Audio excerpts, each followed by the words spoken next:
Hello, hello, hello, hello. My name is Sophia Mohammed, and you are welcome to Speak with Wambe, one of the best shows where we talk about almost everything you can think of. Today, on this show, I have with me someone that would describe as one of the most prominent sons of Nigeria that lives in Indianapolis. And he is here with me live. This gentleman is so social. He has so many master's degrees. He has been to all the schools in the world. Almost. You know, his profile is a lot. And if I want to start talking about this man today, we are not going to finish talking. So I'm going to let him introduce himself. He is none other than the comrade, Adetunji Anthony Adeleke.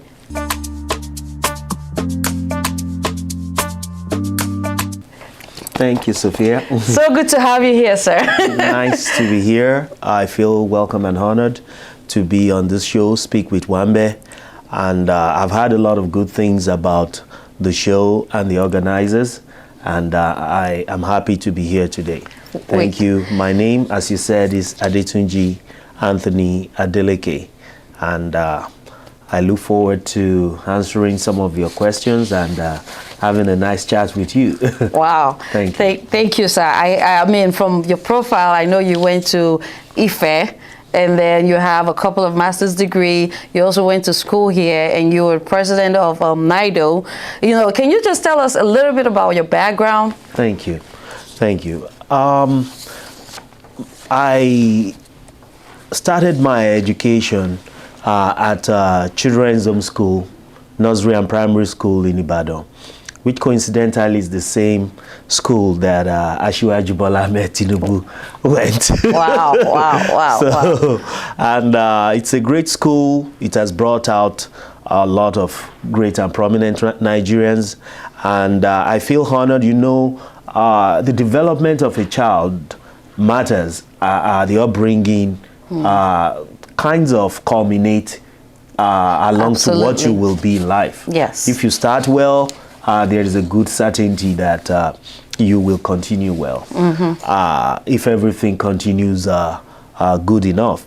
So I did my nursery school, then I went on to IMG Primary School to complete the latter part of my primary education.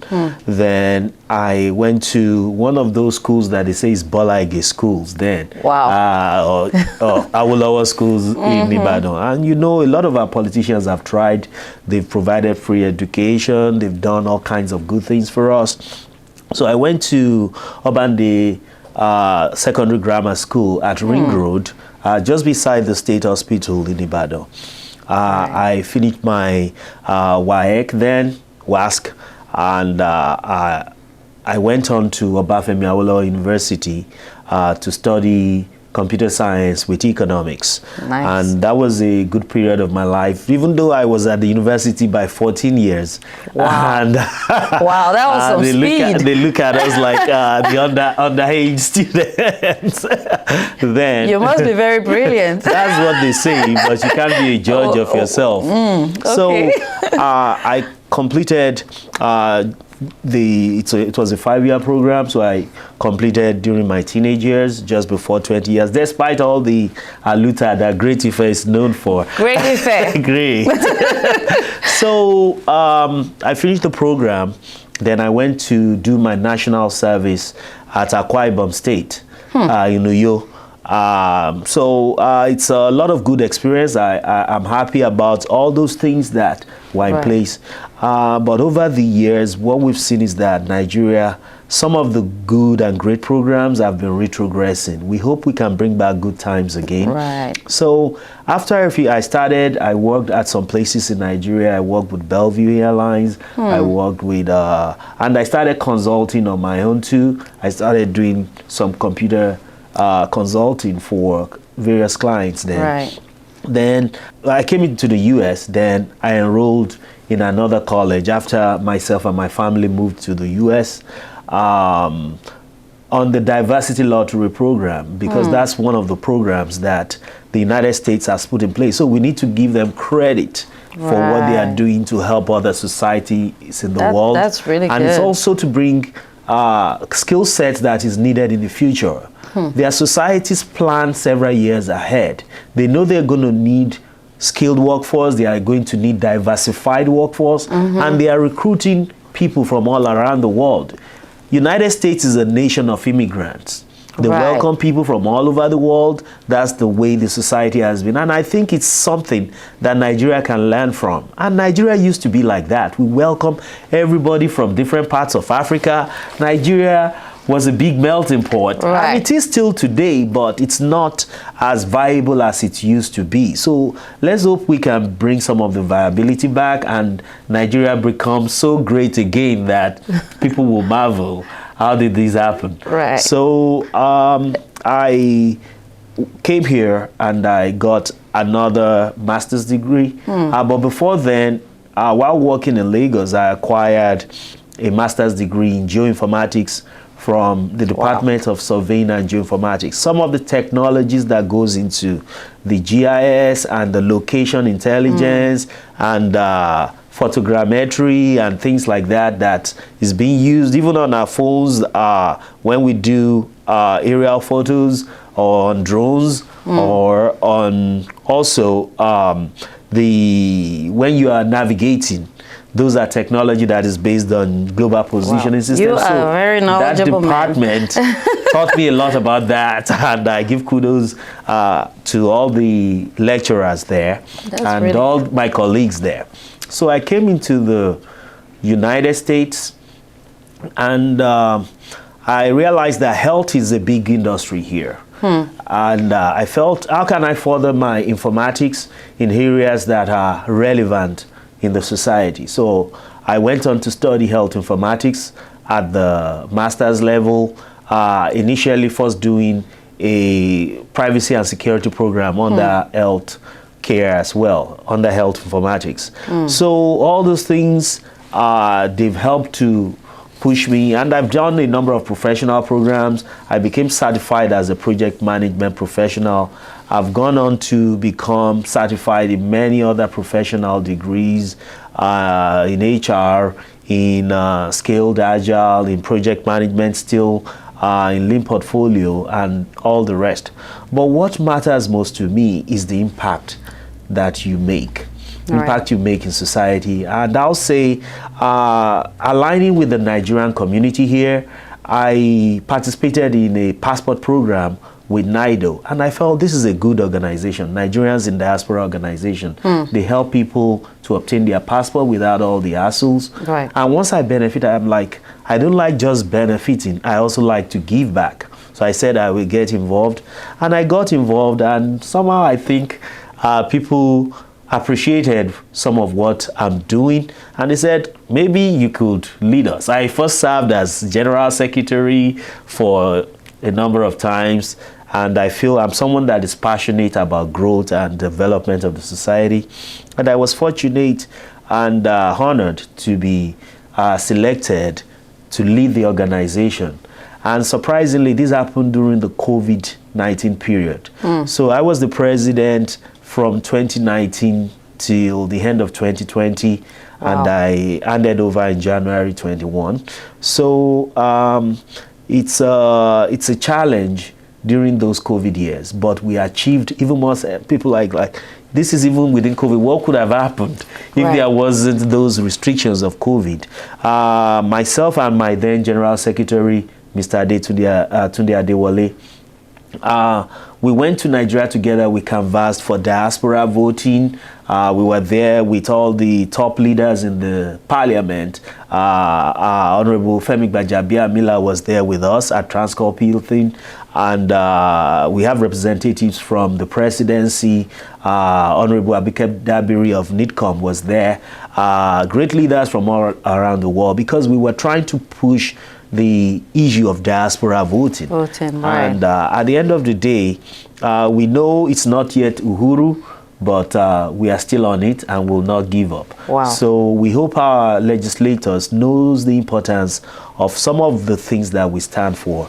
And I won't say more than that for now. Oh, wow. Thank you. You are a pack full of, a lot of goodies, Thank you. if I may say. And you being in the government in Nigeria only promises good things to come. Thank you. I mean, I just feel like we're in a good hands. I believe so. God help us to get there. Yeah. So I have a question. So did NIDO give birth to you for you to go into politics, or what brought you to run into office? Yeah. Sometimes some things are not premeditated. Like I said, I didn't come into NIDO, which stands for Nigerians in Diaspora Organization, with the intention of becoming the president. It wasn't premeditated. Right. And I just did that to give back. Then you realize that some of your abilities you discover along the way. Some, even though while I was at school, I've always been someone that stands for the truth, no oppression. Most great Ife guys, we are there for the struggle. A luta continua, victoria sata. So we are all there to make sure that there is justice, social justice, and equity in society, and stand against any form of oppression. Right. So as I see things all around me, I feel that we can begin to nurture and improve our society and the well-being of our people. The passion that is within me arose to be able to do more. Sometimes when you are in a more enabling environment, then you discover even many more abilities that you have. That you have, right. Yes. So things have been there from Nigeria. People have always been saying it, that, you might be a lawyer, or I'm like, I love math. I did computer science and things like that, but it's still in me the welfare of people, the welfare of societies, and equity and justice. So I felt that coming into the US and working with an organization like NIDO, because I'm involved with other organizations, other non-profits, like Pristine Africa, and even through some of the experiences that we did with Mother Mercy Foundation. For example, Bring Back Our Girls. If you remember the Chibok episode, Mrs. Mercy Sampson, together with Nigerians in Diaspora Organization, organized the Bring Back Our Girls event that was done all around in town. NIDO was having Mr. Wale Mafolashire, the CEO of Givelify, as the president of the organization that time. And we were downtown. We let society know some of the things that is happening in the country, and some of the injustices, and some of the things that we need to do. Even the then First Lady of the United States also talked about Bring Back Our Girls. It's a worldwide phenomenon. So some of those things galvanize it into some of what we are doing today. Wherever we see things are not going right, we should be able to step forward and contribute our quota, because maybe our conscience will not be able to be at rest if we feel we've not done enough to make a change, the desired change that the society needs to move forward progressively. Right. Thank you. Yeah, thank you, sir. So the other question I have for you would be, what do you think are the issues, that the constituency is facing, or Nigeria in general, and how are you likely to address these issues? Well, Nigeria is facing a lot of problems, which I feel many of them are avoidable. We could have avoided them if we've been able to trust one another enough. We have a big trust problem in Nigeria, and that has degenerated into so many things. And some of this mistrust is being seen in various ways. It's been seen from religious angles, it's been seen from tribal angles, it's been seen even within kinsmen, even from the same tribe. You will see, oh, that man is an Ijebu man, that man is an Ijesha man, that man is... So apart from that, so we have a lot of things which we are making us to be divided, that we are dwelling on. rather than the things that are common to us that can unite us. For example, I was watching, I'm an ardent supporter of soccer. I love the game of soccer. I travel to the World Cup most of the time. I was in Russia 2018 and also the just concluded Qatar 2022. Nice. And one of the slogans is that football unites the world. Sure. Can you believe that the passion and what we see that could unite us and put us together will make a whole lot of difference? I had that during the Biafra War, that there was a ceasefire declared when Pele came around. See how powerful that is. Right, right. There was a ceasefire because a prominent footballer came around. So, and it's happened also in Cote d'Ivoire when there was an African Nations tournament or so, that the ongoing war, they set it aside. That shows that we should avoid the things that set us aside because we have a lot in common. If we can be able to forgive ourselves and to look at the good things in us rather than the negatives, I think it will help all our constituencies. And to what you asked, this is the beginning of the solution of the country, building trust amongst ourselves, forgiving one another, and making sure we are able to work together. Yes. Wow, interesting. Because honestly, Nigeria really I think we need, like you said, the trust issue, you know, is really a big deal. You know, oh, you're from this tribe, you're not from that tribe, you're this religion, you're not this religion. And, you know, but when we see ourselves outside the country, though, we tend to hug each other. Ah, yeah, Nigerian. But we live together and we can still stand each other. And that's really, that's painful. That's terrible. It's so very if we all can embrace each other, that's the first step. That's what you're saying. The first step is forgiving each other and trusting each other. One another. And that would actually help us move forward as one Nigerian. Thank you. Thank you so much, sir. Thank you. So I have another question. I know you live in diaspora. You live here. Yes. So I've been living both ways now. I've been living both in Nigeria and in diaspora for the past few years now to make things balance out a bit. Okay. So, sir, I know you frequent Nigeria a lot, but living in diaspora, is that an advantage or disadvantage when it comes to politics? Well, I think it's an advantage. And Nigeria has experienced that advantage in the past, and they could experience, and they are still experiencing it right now. A lot of our members that helped Nigeria's independence schooled abroad then. They were in the diaspora before they came back home and helped Nigeria to gain independence, like Chief Obafemi Awolowo, Dr. Nnamdi Azikiwe. And these helped them. There were some that did their studies through correspondence, but many still continued to further their education and also learn things from other societies. It's one thing sitting down somewhere and imagining what's going on in other parts of the world. It's another thing being there and experiencing the lifestyle, the culture, and how things developed. So being in the diaspora is an advantage. And that's why they say those that have not been to other places, they think they have the best of what they have until they've seen and can compare with other places. So the experience of the diaspora, having gained knowledge and technology know-how in other societies and understanding and learning various forms of civilization, will help to integrate with our own societies and culture, the good sides, and we can harness some of those for the greatness of our nation. Many other countries that developed in the world today also learned other things from other societies.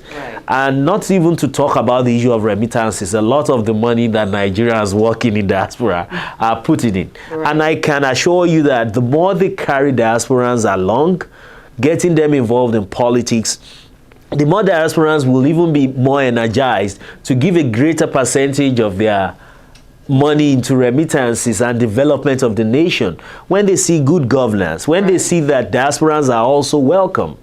A lot of society allow for diaspora voting. we should do the same. Right. I actually have that question for you. Like, do we get to vote? I mean, what's the plan?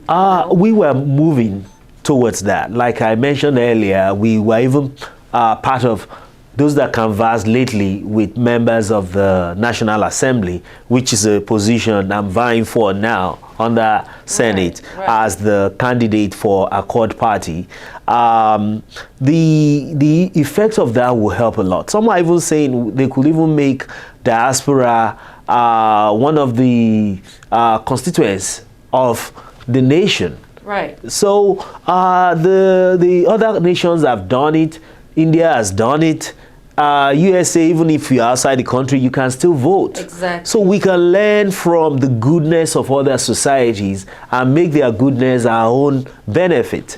So that's the same thing we are talking. It's not like they shouldn't treat diaspora as ATM cards or ATM machine that they are just drawing money from. We also want to contribute to the governance of our societies. We also want to help build the nation more, not just sending money back home, because we want to get involved in the policy making. Sure. We want to get involved in governance and show people how it's done. And I think some of those are happening. Like recently in Osun State, my honorable brother, Mr. Adeleke was elected. He was here in the USA, Atlanta, before he moved back to Nigeria. Right. You see a lot of good things. People come here to study. A lot of Nigerians send their kids abroad to come and school. So they are diasporans at that time. So there should be the impetus to give people to be willing to come back home and contribute more to the society, not just trying to stay put. Because the expectation is that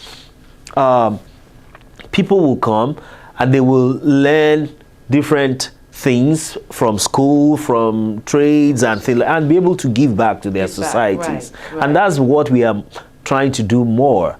There is no place like home. Even though some of us have acquired some kind of dual nationality, probably in various, maybe in Europe, in US, in Canada, that should not change the narrative. Right. It should be a benefit and blessing for us, having the knowledge of different parts of the world to apply into the progress of our own society. Yeah. Thank you. Thank you. And honestly, they should look into that, because I will want to vote. Exactly. You know, I'm a Nigerian. Nigeria is still home. Yes. Take it or leave it, it's still home. My mom, my family, they still live home. Yes. You know, just like you still have family there. So we should be able to represent even while we're here. Thank you. So when you get to office, please make it a point Let the good people of Osun West put me as their representative in the Senate, and we will make sure that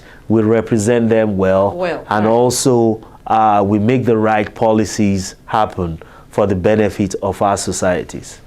Thank you, sir. Thank you. Thank you. So, how do you plan to involve the community in the decision making? Well, thanks for that question. We are servants of the people. We are only fortunate to be selected to represent our people. And you must not claim to know all. There are things that you should bring back to your people to get their perspectives. And for example, last year I was in Nigeria 3 times to spend some quality time with my people, understanding their needs and their interests, and knowing where things are pain points for them and what they aspire to. When there are topical issues, like look at right now in Nigeria, there is the talk of restructuring, there is the talk of also resource allocation, there is the talk of state policing. Those are critical issues that you just can't make up an answer and go and tell that that is what is happening for your constituency. You have to make a decision in line, and we have constituency. Even while we are politicking now, we have campaign offices. But it's also good and is a proper practice that the assemblymen, the parliamentarians and the assembly members, they have constituency offices, and whereby they go to execute projects and to have a meeting with our people, you have to consult with the kings of the area. All the various kings, we have very many prominent kings, like from Bogon, where I'm from, the Olufi of Bogon. The last time I was a special guest, and Oba actually gave me a name, Omawale, which I'm very delighted for. And also the Olufi, the Oluwo of Iwo. Fortunately, we met on the plane together, and I'm like, Kabisi, I'm coming to greet you. So you must always have that constant conversations with your kings and also the citizens. I was at the party office. I met with members of the party to ask them some critical questions. You must not take independent decisions if you can take collective decisions. So you must always be attuned with your people, go back to them, ask what they want, ask how they feel about a particular thing. Because when you are in Abuja, you might have a different feeling of how that policy or that thing will impact them. But by the time you go home and talk more, and if it's things that you've discussed in the past, you might be able to give quick answers. But there are some things, even if you have an idea of what your people want, you must still go back to them to verify that that's what they still want. Right. Because things might have changed. They might even want a combination of several other things. Thank you. Thank you, sir. Wow, that is very interesting. So my last question for you tonight would be, how are you planning to turn around the fortunes of Osun West, Osun State, and Nigeria at large? Thank you very much. Nigeria is a great country. Nigeria has missed the direction it was going. Nigeria is a country that was respected. Nigeria had stature, better stature some years ago. Even though people still see the talents and the capacity in us, they are surprised at the trajectory we are going. But I feel it's a collective fault. We are all to blame for the problems of Nigeria. We are all part of the problem, and we should all try to find the solution together. And at this particular point in time, my interest is that we need to catalyze the ability of our people to be productive again. Nigeria has moved from a productive nation to just a trading nation, to a buying, to a consuming nation. So we need to bring productivity back. How can we catalyze that? We need the energy. Nigeria has a large youthful population. Our interest is to help these youths use their innate talents by making sure, by putting programs, various empowerment programs in place that will let them see a better future. What is happening is that our people are getting gloomy, that they don't have a brighter future. We will try and instill hope in the society again by putting various programs in place, and we even have programs in technology. Apart from what we are doing through the various NGOs we are working with, like Mother Mercy Foundation in education, and like Pristine Africa, we are also going to do a lot of things through our constituency projects, and we wouldn't stop working with the NGOs as we are doing right now. But we have to do a lot more empowerment programs in technology. We are starting some in February. We've done some in the past as well, and we will use this, just like India became a nation that is known as a technology giant, and that is bringing a large amount of foreign exchange to that nation. There is still a lot of potentials. Look at all the CDA funding, all the things like when Paystack was acquired, like Flutterwave. Technology matters. All this money needs to come into the nation. So we are going to build an IT hub in Osun State to complement those that are happening in other parts of the country. And we are working with various technology giants to also develop interest in nurturing our youth to be able to be more productive. Even in agriculture, Osun is known for its agriculture. We want to put the industrial base behind the raw materials, because the raw materials may not fetch much as the industrial base. And we're already talking to various initiatives around the world that have done similar things to put that in place. The sky is not even the limit once all these programs are mature. We wouldn't stop but continue to help our society in Osun West. And we will even do more once we are elected into office for the Senate in Osun State and the National Assembly, especially for Osun West Senatorial District. Wow. Thank you so very much, sir. It's been such a huge pleasure talking with you. Wow. And I wish you all the best. I hope Osun State see the potential here. I hope they see the future. I hope they see that, okay, this is a goodie bag that has a lot of goodie things that is ready to, you know, make it happen for Osun State and, of course, Nigeria at large. I really do hope Osun see that in you and they elect you. I wish you all the best. Thank you. I wish you good luck. They will achieve that by voting for a court party Right. at this election in the Osun West Senatorial District, which I'm the candidate for. So once they vote us in, they should expect the best from us. Thank you. The people of Osun, I hope you can hear that.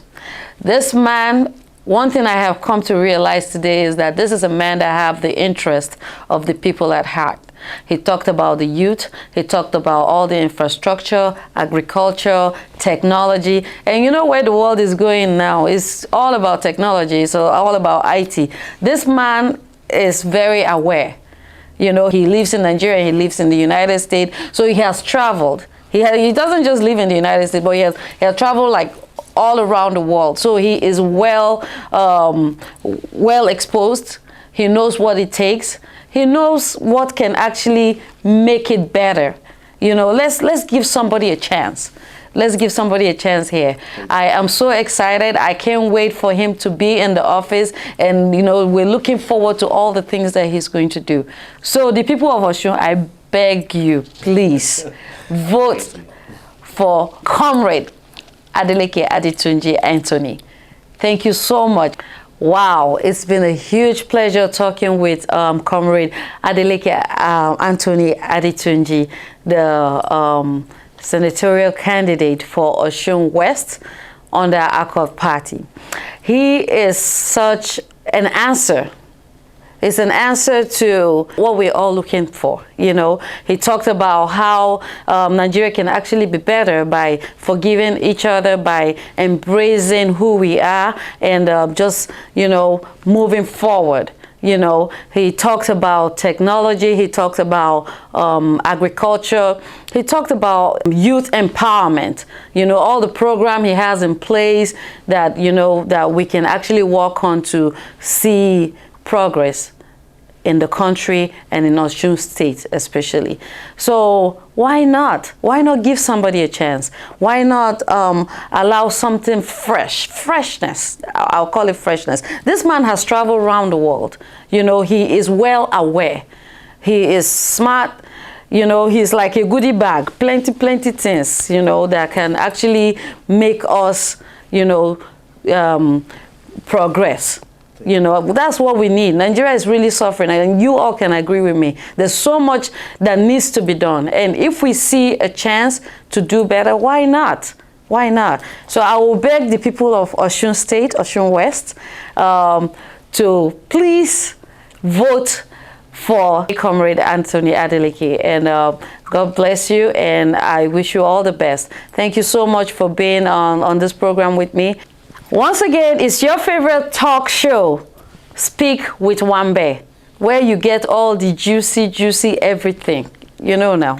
Thank you. And it's your girl, Sophia Mohammed. Talk to you soon. Bye.